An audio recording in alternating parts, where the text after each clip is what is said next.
Pasemos ahora a ver el principal protocolo de la capa de red, que es el Internet Protocol o protocolo IP. Pero antes veamos que en esta capa de red, además de ese protocolo IP, tenemos una serie de protocolos de enrutamiento que veremos más adelante, como son RIP o SPF o BGP, que son los que van a decidir qué ruta van a tomar los paquetes y van a rellenar las tablas de reenvío de los distintos routers. Además tenemos otros protocolos como el protocolo ICMP, que es un protocolo de señalización que informa de errores, etcétera, en la red. Y por último tenemos el protocolo IP, que vamos a ver a continuación y que, como vimos en un principio, es el único protocolo para formar los datagramas que tendremos disponible en la capa de red. No es así, por ejemplo, en la capa de transporte, que tenemos disponibles TCP o UDP, o en la capa de enlace, que ya veremos que tenemos otros protocolos disponibles. En la capa de red, en Internet, tenemos únicamente el protocolo IP. Veamos el protocolo IP y para comenzar veremos cómo se forma un datagrama. Un datagrama en la IP versión 4, que es la versión más extendida hoy en día, que está migrando hacia la IP versión 6, que veremos más adelante, tiene este formato, el datagrama. Tenemos una cabecera y unos datos. En los datos lo que vamos a llevar normalmente va a ser un segmento TCP/UDP, que es lo que va a llevar dentro el datagrama encapsulado, y a ello se le va a añadir esta cabecera. En esta cabecera tendremos una serie de campos. Comenzamos por el primero, que es el número de versión de protocolo IP, en este caso versión 4. Después tendremos un campo que indica la longitud de la cabecera. Como la cabecera es de longitud variable, porque tenemos aquí al final de la cabecera una serie de opciones que podemos añadir, típicamente la cabecera serán 20 bytes, pero podemos añadir más, por lo tanto tendremos que indicar cuál es la longitud de esa cabecera y dónde empiezan los datos. Además tendremos un campo tipo de servicio que indica únicamente el tipo de datos que llevamos dentro, no se suele utilizar mucho. Y después tenemos un campo longitud, que es la longitud total del datagrama, cabecera más datos, también expresada en bytes. Después vienen una serie de campos que son un identificador, un indicador y un desplazamiento, que veremos más adelante que sirven para la fragmentación y reensamblado IP. Después tenemos un campo que es el tiempo de vida o TTL, que es el número máximo de pasos que va a tener este datagrama por cada router.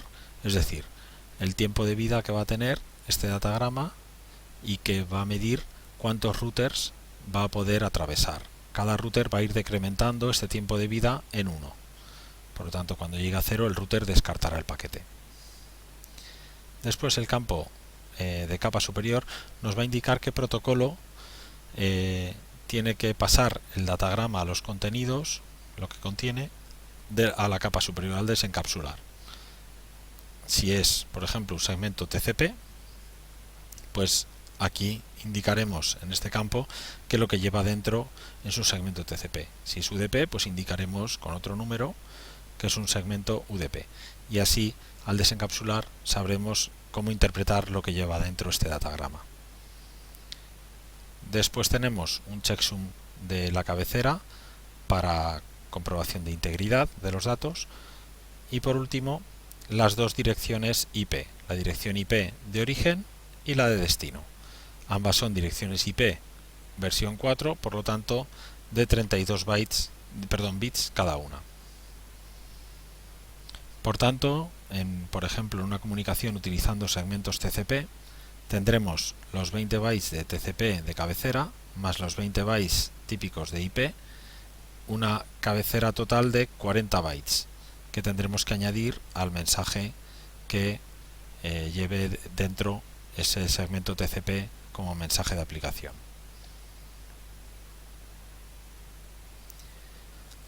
Como he comentado, tenemos en IP un aspecto de fragmentación y reensamblado que viene debido a que hay un tamaño máximo en los enlaces, en la capa de enlace, que podría ser superado, y para evitarlo tenemos que fragmentar en la capa de red los datagramas.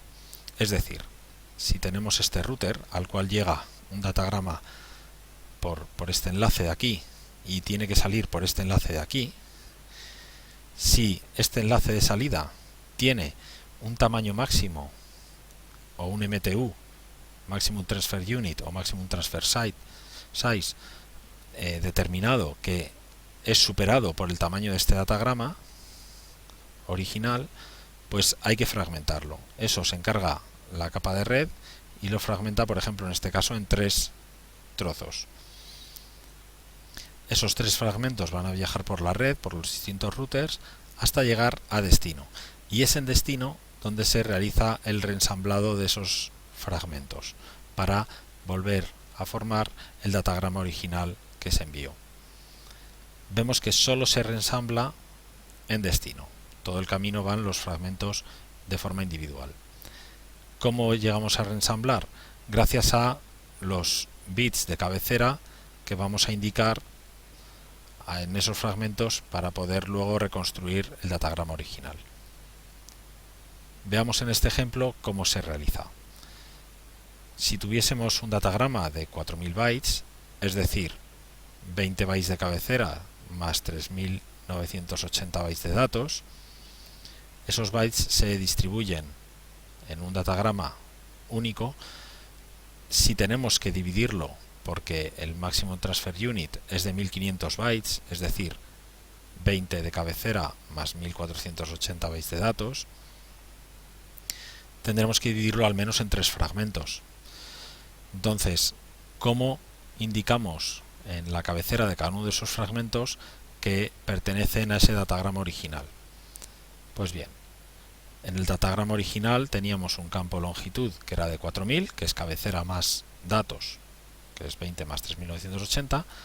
Tenemos un identificador de ese datagrama, ¿vale?, que es el que sea, por ejemplo, el datagrama 48. Tenemos un indicador que va a decir si está o no fragmentado, que en este caso es 0, y tenemos un desplazamiento que dice cuántos bytes respecto al datagrama original tenemos. Como este datagrama es el original, no está fragmentado, aquí estamos llevando desde el byte 0 hasta el 3979 de datos, más los 20 de cabecera, esos 4000 bytes. Pues bien, vamos a dividirlo en 3 fragmentos. El primero de esos fragmentos va a ser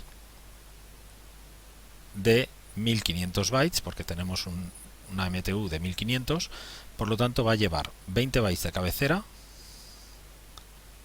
que van a ser estos 20 bytes,